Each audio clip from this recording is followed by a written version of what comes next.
Là, c'est aussi un point que je voulais soulever pour le VIE. C'est très difficile pour les entreprises de vous garder après au même niveau, puisque le VIE, ça a beaucoup d'avantages fiscaux, et moi, mon entreprise ne pouvait pas me garder après au même niveau de salaire, par exemple.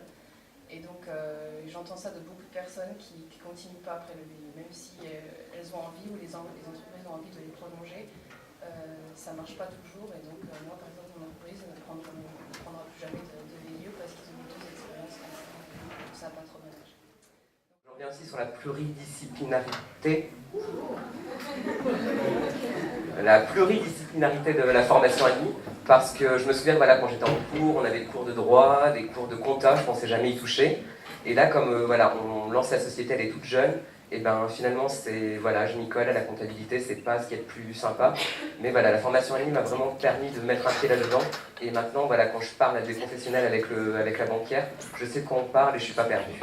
Et donc, enfin voilà, je vois qu'il n'y a pas du tout d'entrepreneurs en fait dans les anciens, mais il y a une entrepreneuse dans les anciens, mais voilà, c'est la formation en ligne, je pense aussi que ça peut vraiment beaucoup vous aider si vous souhaitez créer votre propre business.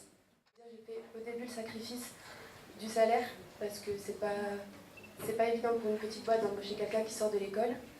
Donc voilà, ils font un pas vers nous, je pense qu'il faut aussi faire un pas vers eux, accepter un salaire moindre, faire ses preuves et après réclamer son augmentation, voilà. Donc je vous encourage vers les PME et vers les petites entreprises, si vous voulez tout de suite un boulot acheteur par exemple, avec grosse responsabilité, ils vous donnent l'occasion de le faire, donc n'hésitez pas. Par contre, juste virez vos photos Facebook avec la bouteille de bière, je le dis à tout le monde parce que voilà, moi j'ai entendu des anecdotes de gens à qui c'est arrivé.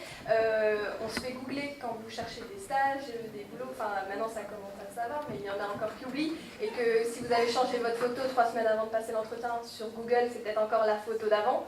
Pensez-y parce qu'on zappe, mais maintenant nos patrons ils savent aussi utiliser Internet. Et c'est super important. Et voilà, la photo en soirée avec la bouteille de tequila à la main, ça arrive à tout le monde, mais ça n'arrive pas. Non mais voilà, tout le monde a eu des photos, on croit que c'est entre nous, et en fait, voilà, googlez-vous, voyez ce qui sort, on peut être surpris parfois. Du groupe qu'on a créé quand on était en 3e, je sais pas, les amis du saucisson, voilà, googlez-vous, j'en sais rien, googlez-vous et vous aurez peut-être des surprises. Et faites gaffe à ça. Il faut toujours aller plus loin et essayer plus. Et il faut toujours se dire, voilà, il faut oser l'impossible, même si ça vous paraît impossible au moment, parce que, voilà, comme moi je suis arrivée en France, je ne parlais pas un seul mot français. Et puis là, voilà, la vie, elle est vraiment très belle. Il faut oser l'impossible pour le réaliser.